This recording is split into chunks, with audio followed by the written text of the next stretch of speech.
కార్తీక పురాణము 13వ అధ్యయనము. కార్తీక మాసమున కన్యాదానాదులు చేయటం వల్ల కలుగు ఫలములు. వశిష్ఠుడు తిరిగి ఇట్లు చెప్పెను. రాజా, సంస్కార సముద్రమును దాటగోరువారు, పాపభీతి గలవారు కార్తీక ధర్మమును నవస్యము చేయవలెను. కార్తీక ధర్మమాచరించని ఎడల పాపము అనుభవించును. కార్తీక మాసమునందు పేద బ్రాహ్మణ బాలునకు ఉపనయనము చేయించి దక్షిణ ఇచ్చుట వలన పూర్వజన్మ పాపములన్నీ నశించును. తన ధనమిచ్చి ఉపనయనము చేయించిన వారికి ఆ వటువచే చేయబడిన గాయత్రి జపము యొక్క మహిమచే సకల మహాపాతకములు నశించును. గాయత్రి జపము, విష్ణు పూజ, వేదదానముల వల్ల కలుగు ఫలితమంతయని చెప్పుటకు ఎవరును సమర్థులు కారు. 10,000 తటాకములు త్రవ్వించుట వలన కలుగు పుణ్యమును, 100 రావి చెట్లు పెంచినందు వలన కలుగు పుణ్యమును, 100 బావులు త్రవ్వించుట వలన కలుగు పుణ్యమును, 100 తోటలు పెంచుట వలన కలుగు పుణ్యమును, ఒక పేద బ్రాహ్మణ బాలునకు ఉపనయము చేయించటం వల్ల కలుగు పుణ్యములో 16వ వంతుకు సరిపోవును. కార్తీక మాసమున ఉపనయన దానము ఆచరించి తర్వాత మాఘమాసములో గాని వైశాఖములో గాని ఉపనయనం చేయించవలెను. సాధువులు శ్రోత్రియులకు బ్రాహ్మణ పుత్రులకు ఉపనయనం చేయించిన వారికి అనంత ఫలము కలుగును. ఆ ఉపనయనం వలన కార్తీక మాసంలో సంకల్పము చేయవలెను. పరద్రవ్యము వలన తీర్థయాత్ర, దేవ బ్రాహ్మణ సంతర్పణ చేయటం వలన ఆ పుణ్యము ద్రవ్యదాతకు లభించును. కార్తీక మాసమున కన్యాదాన మొసగువాడు పాప విముక్తుడగును. అతని పితృలకు బ్రహ్మలోకము ప్రాప్తించును. దీనికి సంబంధించిన కథ ఒకటి చెప్పెదను వినుము. కన్యాదాన మహిమ. పూర్వము వంగ దేశములో సువీరుడను ఒక క్షత్రియుడుండెను. అతడు మహా దుర్మార్గుడు. 7 చూపుల వంటి చూపులు గల ఒక సుందరి అతడిని భార్యగా ఉండెను. కొంతకాలమునకు సువీరుడు దైవ యాగముచే దయాదుల వలన ఓడింపబడి రాజభ్రష్టుడై సతీ సమేతముగా అరణ్యమునకు పోయి నర్మదా నది తీరమున ధనము లేక చాలా కష్టపడుచుండెను. ఆ అరణ్యమునందు ఆ రాజును అతని భార్యయు కందమూల ఫలములు భక్షించుచు మతి కష్టమగు గడుపుచుండిరి. అట్లు జరుగుచుండగా నా రాజు భార్య గర్భవతి అయి ఒక చక్కని కన్యను కనెను. సువీరుడు ఆ కన్యను చాలా కష్టపడి పెంచి పెద్దగావించుచుండెను. క్రమముగా ఆ బాలికకు 8 ఏండ్లు వయస్సు వచ్చెను. ఆ కన్య యొక్క అందచందములు కని ఒక ముని కుమారుడు సువీరుని వద్దకు పోయి, నీ పుత్రికను నాకిచ్చి వివాహము చేయమని కోరెను. సువీరుడు అతని మాటలు విని, మునికుమారా, నేను దరిద్రుడను, నేను అడిగినంత ధనమిత్తువేని నీకు నా పుత్రికనిచ్చేదనని చెప్పెను. రాజు మాటలు విని ముని కుమారుడు అతని పుత్రికపై గల కోరిక విడువలేక నర్మదా నది తీరమున తపస్సు చేసి విశేష ధనము సంపాదించి రాజుకిచ్చెను. మునికుమారుడు ఇచ్చిన ధనము తీసుకొని రాజు మిక్కిలి ఆనందించిన తరువాత తన పుత్రికను ఆ ముని కుమారునికిచ్చి ఆ అరణ్యమునందు వివాహము గావించెను.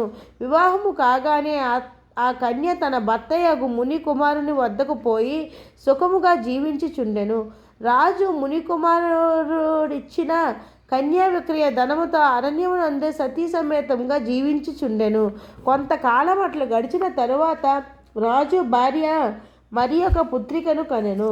రాజు బాలికను చూసి, ఈసారి కన్యను విక్రయించినచో విశేష ధనము లభించును, దానితో మా జీవితములు హాయిగా గడిచిపోవునని తలంచి ఆనందించుచుండెను. రాజు అట్లా తలుచుచుండగా దైవ వశమునొక యతీశ్వరుడు ఆ అరణ్యమునకు వచ్చి రాజును చూసి, ఓయి, నీవెవ్వడువు, ఆ అరణ్యమందేలా ఇంటివి అని అడుగగా సువీరుడు తన పూర్వవృత్తాంతమంతయు ఆ యతీశ్వరునకు చెప్పెను. ఆ రాజు కన్యా విక్రయ ధనముతో జీవించుచున్నాడన్న సంగతి విని యతీశ్వరుడు అతను చూసి, రాజా, ఎంత తెలివి తక్కువ పని చేసితివి. కన్యాద్రవ్యముచే జీవించువాడు అసిపత్ర వనమును నరకమందు అనేక బాధలు పొందును. కన్యా విక్రయ ధనముతో దేవ ఋషి పితరులను తృప్తి చేయు వారికి పుత్రులు కలగరని వారు శాపము నిత్తురు. కన్యాద్రవ్యముతోనొక వృత్తి సంపాదించి దాని వలన జీవించేవాడు రౌరవమున నరకమును పొందును. సకల పాపమునకు ప్రాయశ్చిత్తము చెప్పబడినది కానీ కన్యా విక్రయ పాపమునకు ప్రాయశ్చిత్తము ఏ ధర్మశాస్త్రమును చెప్పబడలేదు. కన్యా విక్రయము వల్ల మహా పాతకము కలుగును. కనుక నీవి కార్తీక మాసములో శుక్లపక్షమునందు నీ ద్వితీయ పుత్రికను కన్యాదాన పూర్వముగా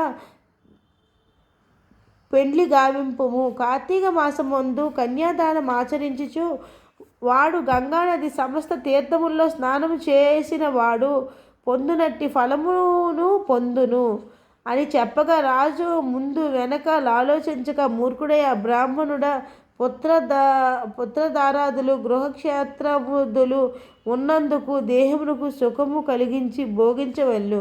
కానీ ధర్మమని, పుణ్యమని, దానమని, ఫలమని ఆలోచించుట ముఖ్యము కాదు, ఎట్లో ధనమార్జించి భోగించుట ముఖ్యము. కనుక ఈ నా ద్వితీయ పుత్రికను విశేష ధనము ఇచ్చి ఆ ధనముతో సుఖ భోగమును అనుభవించేదను.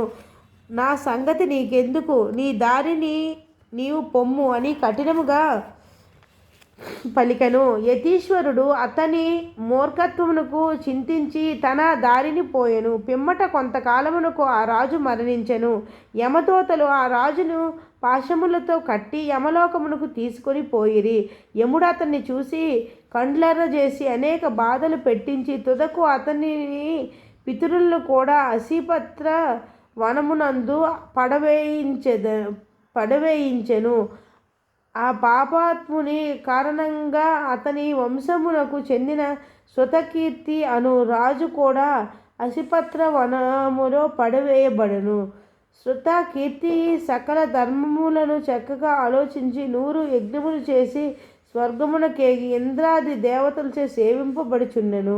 అట్టి పుణ్యాత్ముడగు శృతకీర్తి తన వంశీయుడగు సువీరుడు చేసిన ఘోర పాతక విశేషము వలన స్వర్గము నుండి నరకమునకు త్రోయబడిన వాడై అనేక బాధలను అనుభవించుచు ఒకనాడు యమధర్మరాజును చూసి, ధర్మరాజ, ఏ పాపము చేయని నాకీ నరకమెట్లు కలిగెను? సమస్త ధర్మమును ఆచరించి స్వర్గమును పొందితును. స్వర్గమందున్న నాకీ నరకం ఎట్లు కలిగినది? దీని వలన ఋషి ఈశ్వరులు చెప్పిన ధర్మములన్నీ వృధా అయినవి కదా అని అడగగా యముడు ఇట్లు చెప్పెను. శృతకీర్తి, నీవు మహాపుణ్యమార్జించిన వాడవన్న మాట నిజమే.